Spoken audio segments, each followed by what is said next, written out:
Muy bien, continuamos, son las 8:38 minutos, 22 minutos, completan las 9 de la mañana. Y bueno, tal como dijimos hace un ratito, hoy tenemos una entrevista interesante. Edwin Aristi es un catedrático universitario de la Universidad Autónoma de Santo Domingo, UAS, y él entonces es un conocedor experto en materia turística, del turismo, es además antropólogo de profesión, historiador, un intelectual que conocemos, tuvimos el honor de ser compañeros en una época de nuestra vida profesional de la comunicación, y bueno, viene en representación y hablarnos de lo que es el Colegio Profesional de Antropólogos de la República Dominicana, el COPAR. Edwin Aristi, bienvenido. Muchas gracias, buenos días a la audiencia, buenos días a este formidable equipo en cabina, a don Héctor Guzmán, que le tengo mucho aprecio, él lo sabe, igual a Robinson, y con una agradable sorpresa de ver al hijo de Domingo Bautista acá, que yo... El gran Manny. Sí, lo recuerdo en el programa con su padre, sí, jovencito, pero con una chispa increíble, y entonces ahora lo veo como más sosegado. Yo pensaba que él iba a ser un poquito como más chabacano como el papá. Ya está vuelto un hombre. Gracias, Edwin. De verdad que es un placer estar aquí. Está madurando. Así es, muchas gracias, Edwin. Encantadísimo de saber de ti. Lógicamente, uno ya te había visto también en los medios y sabe de tu profundidad profesional en términos antropológicos, en términos de tus análisis políticos y también de cómo dominas muy bien el tema turismo, que espero que te podamos sacar provecho en el día de hoy. Sí, hay que hacerlo. E incluso la parte turística, sí.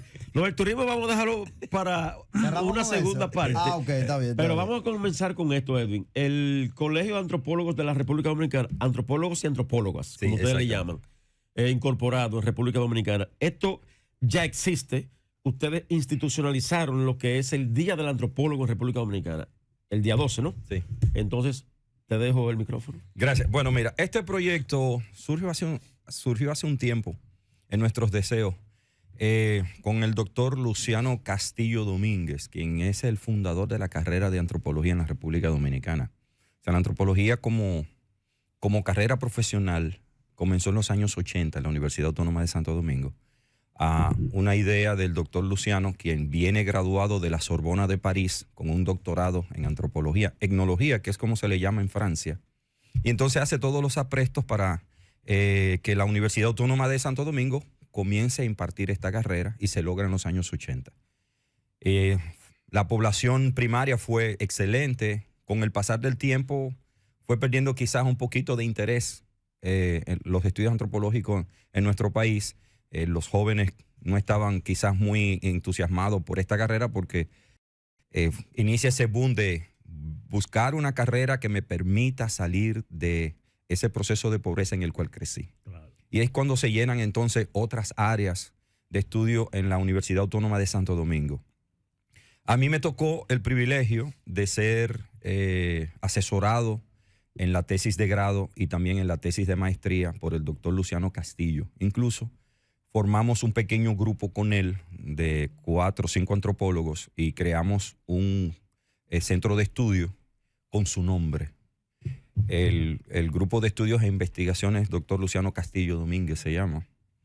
Y entonces logramos hacer un par de trabajos con él, pero luego ya lamentablemente él llega con un deterioro de salud y entonces no puede continuar con sus clases, no podíamos ya, y llega la pandemia, no podíamos estarlo visitando. ¿Se puede decir que es el padre de la antropología? Es el padre de la antropología dominicana, eso es indudable. Y entonces, junto con él, hablábamos de por qué no crear una especie de colegio, ya en los últimos años que pudimos compartir con él. Y esta idea la teníamos concebida. El año pasado, en noviembre del año pasado, estuvimos participando en el Congreso Mundial de Antropología en Guatemala, y conversando allí con los presidentes de asociaciones de otros países, inclusive el presidente de la asociación del Consejo Mundial de Asociaciones de Antropología, para ver cómo nosotros lográbamos ingresar a estas instituciones, y la manera de ingresar es a través de gremios. Y entonces, esa idea de crear el colegio como que se terminó de calentar, y ya en enero de este año iniciamos un grupo de 9 personas, todo el proceso. Creamos los estatutos, parte de ellos lo traíamos ya desde Guatemala, los que pudimos asistir, y comenzamos el proceso. Y entonces, entre diciembre más o menos marzo, abril, ya teníamos todo listo. Fuimos y sometimos ante la Procuraduría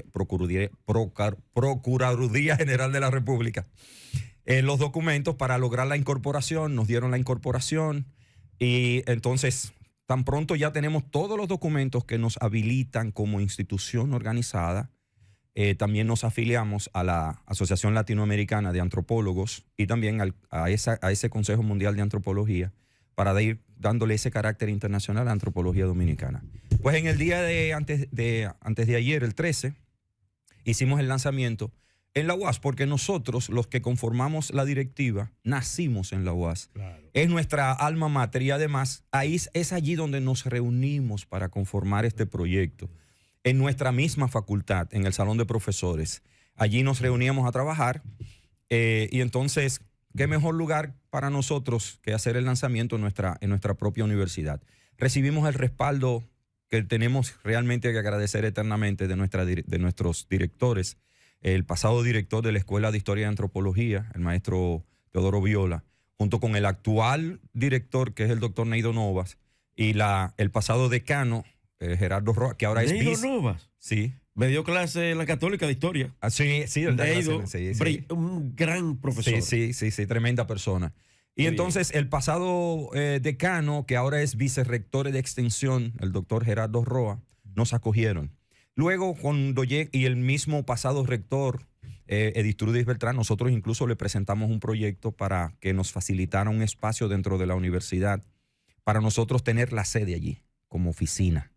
Para nombrar incluso esa oficina, doctor Luciano Castillo, en homenaje a nuestro profesor. Fundador. Está vivo todavía, ¿verdad? Él está vivo, vive en Villamella, en su casa, cerca de la estación Mamatingó, a unos cuantos metros de distancia por allá.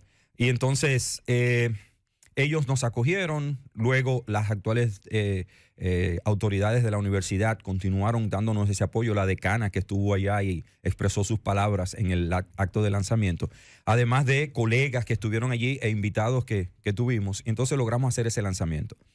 El día anterior, que es el 12 de agosto, es el día del nacimiento del doctor Luciano Castillo. Oh, yeah. Y entonces nosotros les entregamos a la diputada por la provincia San Juan, la maestra Elvira Corporán, que también es docente de la UAS y fue directora del centro UAS, del recinto UAS San Juan. Ella sometió el proyecto de ley para crear el Día Nacional del Antropólogo 12 de agosto, precisamente en homenaje al maestro Luciano Castillo. Ahora, digamos que lo próximo que tenemos en carpeta ya se ha entregado a legisladores, senadores, el proyecto de ley que crea la colegiatura. Porque nosotros ahora estamos fungiendo como una organización sin fines de lucro, o sea, un gremio para aglutinar a los antropólogos, trabajar por la antropología dominicana, hacer crecer la carrera, pero sobre todo también visibilizar el quehacer antropológico en República Dominicana. ¿A qué nos referimos? Aquí hay muchísimos proyectos que demandan un especialista del área de la antropología. Sí, eso es importante que tú digas cuál es la contribución de eso al país, a su desarrollo de esa. Bueno, la antropología es aplicable a casi todos los escenarios de la vida humana. Para que tengamos un ejemplo, en proyectos, usted que es un especialista en el tema agrario, en proyectos de reasentamiento agrario o de cambio o de tecnificación de comunidades a nivel agrícola, se necesitan antropólogos. Porque es que tú vas a hacer un cambio incluso de prácticas que muchas veces son prácticas culturales y tradicionales que tiene la gente a sembrar, a cosechar, etcétera. Y entonces le vas a implementar un nuevo sistema en el cual tú tienes que irlo acomodando, sí, pero sobre todo saber cuáles son sus impresiones. Exactamente. La gente sabe cuáles son sus problemas y saben cuáles son sus soluciones. Así es. Tú tienes que escucharlo. Igual pasa con los proyectos habitacionales. Claro. Aquí se han construido proyectos habitacionales de reasentamiento, claro, sin la visión de la comunidad. ¿Qué ha pasado? Han fracasado. Ejemplo, Las Caobas. Sí. El proyecto Las Caobas fue un proyecto creado para mudar la población a orillas del río Sama. Llevarlo allá. Y llevarlo a un lugar que entendieron era mucho mejor. Es cierto, desde el punto de vista quizás de un desarrollador, de un urbanista, puede ser mejor. Ahora vámonos al punto de vista humano del usuario, Sí, claro. de la gente. ¿Qué tú quieres tener en el escenario donde vas a vivir ahora? Y la gente te va a decir, bueno, mira, a mí me gustaría que me dejen cerca de mi familia, porque ellos allá a orilla del río vive uno aquí y el otro al lado. Cuando tú construyes proyectos como ese, a la hora de repartir, pone uno aquí y el otro a 1 kilómetro de distancia. Estás rompiendo con unas Dinámicas familiares. unas dinámicas sociales, familiares.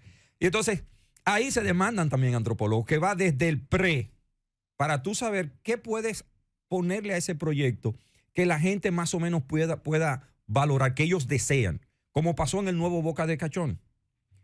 ¿Cuál era en el viejo Boca de Cachón el lugar de encuentro de la comunidad?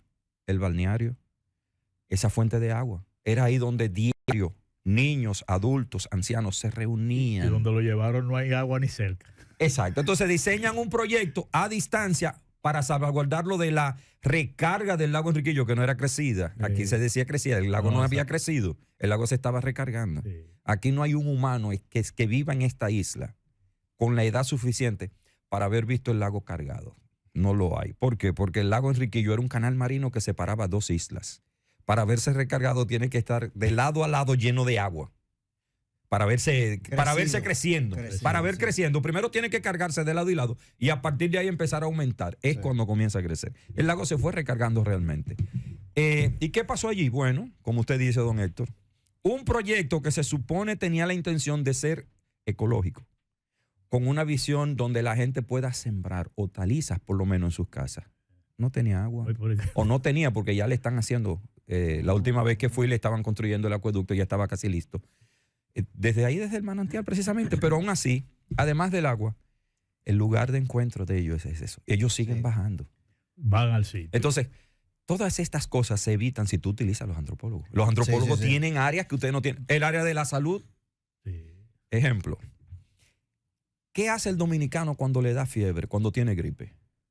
Un té. De una tisana. Inmediatamente. ¿Qué hace el dominicano con un bebé Ese soy yo.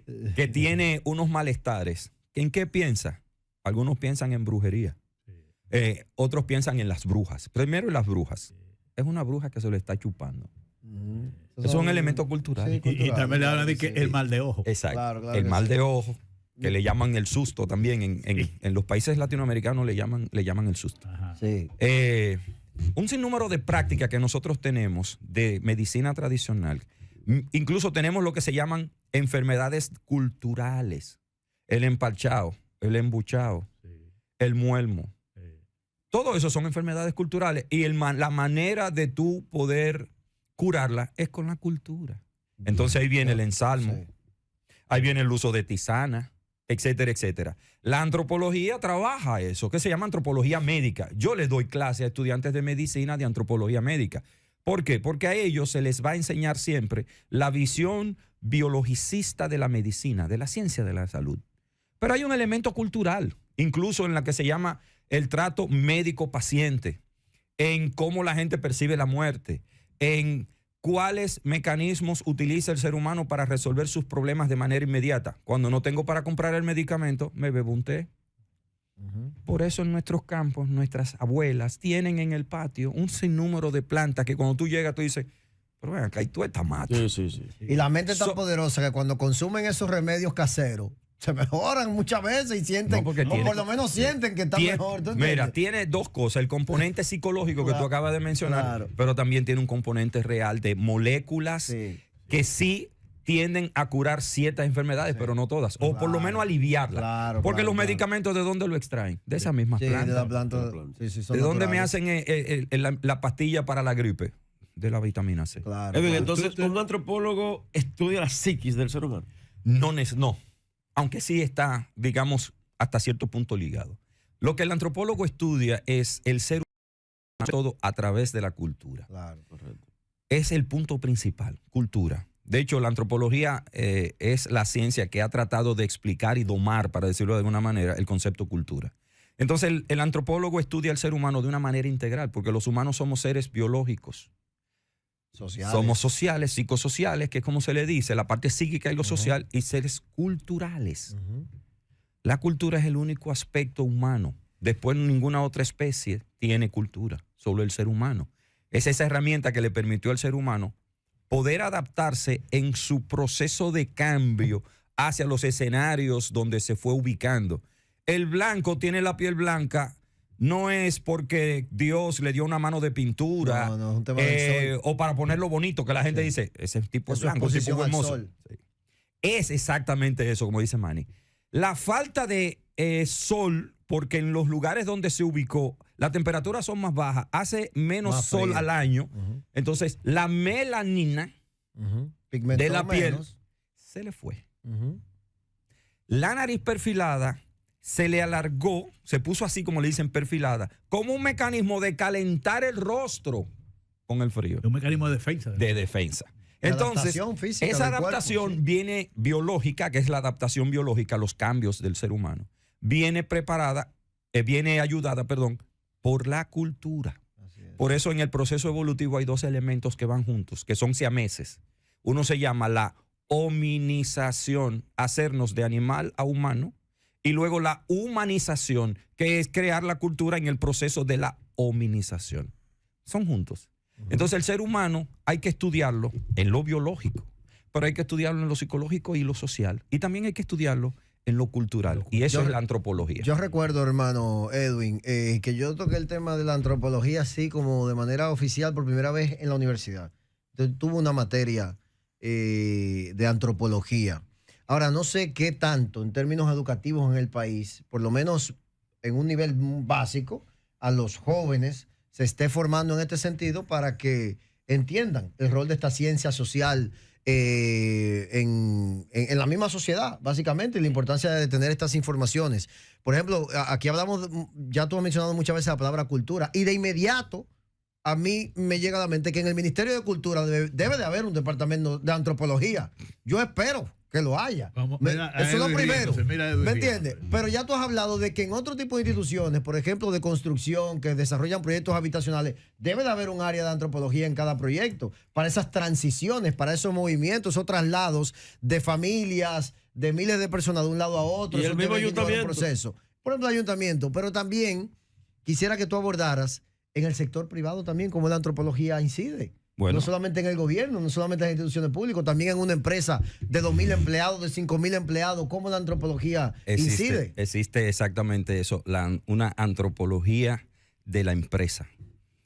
Uno de los especialistas que nosotros tenemos aquí en esa área se llama Hallington Reyes, que es también directivo del COPAR, que tiene incluso ya preparado un plan de estudio para llevarlo a las empresas, porque en las empresas se necesitan antropólogos también, porque en las empresas tenemos una diversidad de comportamientos, de aspectos culturales que se practican, además de que se le dan herramientas a los, por ejemplo, los de recursos humanos, para poder lidiar con las creencias de las personas. Tú tienes ahí un personal que uno es evangélico, el otro es adventista, el otro es católico, y hay los ateos. Claro. Entonces, la antropología te va a dar herramientas de cómo tú manejarte con todas las situaciones. En el aspecto de la educación, la única escuela de antropología que existe en la República Dominicana es la UAS. En nuestras escuelas públicas, en los liceos, quizás se pueda tocar algo así muy somero sobre temas antropológicos, como por ejemplo cuando se habla de evolución, donde se le vaya a dar. Porque lamentablemente nosotros tenemos aquí un problema, y es que la religión, y lo digo lamentablemente porque estamos controlados, muy controlados con el tema religioso, tanto así que hay propuestas, por ejemplo, de enseñar la Biblia en las escuelas. ¿Cuál sería el error? Primero, ¿cuál Biblia se va a entregar? Porque no hay una sola Biblia. Claro, claro. La del católico no es la misma que la del evangélico. La del adventista no es la misma que del evangélico, ni del católico. Entonces, ¿cuál de las Biblias, para tú poder permitir el derecho de igualdad que dice la Constitución Dominicana para todos los dominicanos, es que se va a enseñar? Es lo primero, desde ahí parte. Y lo segundo es que hay una negación desde la religión sobre elementos de ciencia, sobre todo cuando se trata de el origen del ser humano. Por más que usted le explique a un creyente sobre el proceso evolutivo, se lo va a negar. Entonces, ¿qué pasa con eso? Que los profesores no te van a explicar el proceso evolutivo desde la ciencia. Te lo van a dar y te lo van a explicar desde un mecanismo que tú aborrezcas la evolución. Lo primero que te dicen, el humano desciende del mono. Y entonces tú dices, yo un mono. No, yo vengo de Adán. Entonces no te explican que es un antepasado común. Claro. Que de ahí es que viene la relación que hay con los humanos y los primates. Claro. Para que tengan una idea, si ustedes buscan ahora mismo en Google o en cualquier mecanismo de búsqueda por internet, el nivel de semejanza que hay o de parentesco que hay entre los primates como el gorila, el chimpancé, el bonobo y el ser humano en ADN, se van a dar cuenta que nosotros tenemos entre un 95 y un 98%. Búscalo para que veas. Claro. ¿De qué? De parentesco, de similitud. Sí, sí, sí. Aquí la mayoría somos monos. Claro, claro, que venimos de ahí. 98% en algún caso. Fuerte. ¿Cuánto es el porcentaje que da entre padre e hijo cuando se hacen pruebas de paternidad? 99. Sí. Solo un 1% de diferencia con respecto a nuestros primos. Por eso le decimos primos. Son nuestros primos. El chimpancé. Pero eso no está en Sí. discusión. La ciencia. Si tú agarras a un orangután y le quitas la piel y le Sí. pones ropa, tú caminas con él en la Eso calle sí. y la gente lo que va a decir, Eso coño, es muchachito correcto. sí camina extraño. Eso es correcto. Es que eso no está en discusión. Entonces, O van a decir, se crió en la loma porque está como. Entonces tú le dices a la gente camina raro. sobre esas cosas. Las universidades privadas no tienen escuela de antropología. Escuelas no, solo la UAS. Sí hay Materias. docentes. Hay materias Como- en carreras. Exacto. Como Materias, me sí. pasó a mí, que yo estudié mercadeo y había. Y en muchas incluso no son antropólogos lo que le están dando. Y hay ¿cuántos antropólogos tenemos en el país? Mira, el último censo, vamos a decir así, que nosotros hicimos sobre antropólogos, incluso el doctor Luciano Castillo escribió un libro sobre la historia de la antropología dominicana y él hizo un registro desde los primeros hasta el momento en que pudo editar el libro. En ese momento iban alrededor de unos 95. Después de esto, se han graduado en 2 cohortes, unas 50 personas más o menos. Y estudiantes con interés de eso, que más o menos, ¿cómo te dan? Ese es el problema. La población estudiantil de antropología es muy mínima. Ahora mismo tenemos incluso sobrepoblación, decimos nosotros de forma quizás muy jocosa, porque tenemos alrededor de 25 estudiantes. En toda la carrera, no es en un semestre, en toda la carrera. Las secciones con las que yo trabajo para, por ejemplo, ahora me toca antropología de la religión, tiene inscrito unos 8 estudiantes. Sí. Y no hay becas establecidas, porque se supone que el Estado, cuando quiere profesionales en una dirección, entonces lo estimula, lo apoya con becas, No. con subsidios, No, porque etcétera. Para maestría sí hay becas. Las maestrías que se han graduado, por ejemplo, yo coordiné, o todavía no he terminado porque no se han graduado el total, una maestría de antropología social y cultural que de 34 docentes, de 34 participantes, alrededor de 30 fueron becados por el MESID. Qué bueno. Vamos. Donde está la clave es que si la gente estudia antropología, si va a conseguir empleo. Claro. O sea, ¿cómo está el tema de la empleabilidad? emplear Sí, a sí. esos profesionales? Vamos a una pausa. Perfecto. Esa parte que don Héctor toca, al retorno entonces, yo veo con una pregunta también muy... que no quiero maldad, pero veo con una pregunta. Vamos a la pausa. Vete.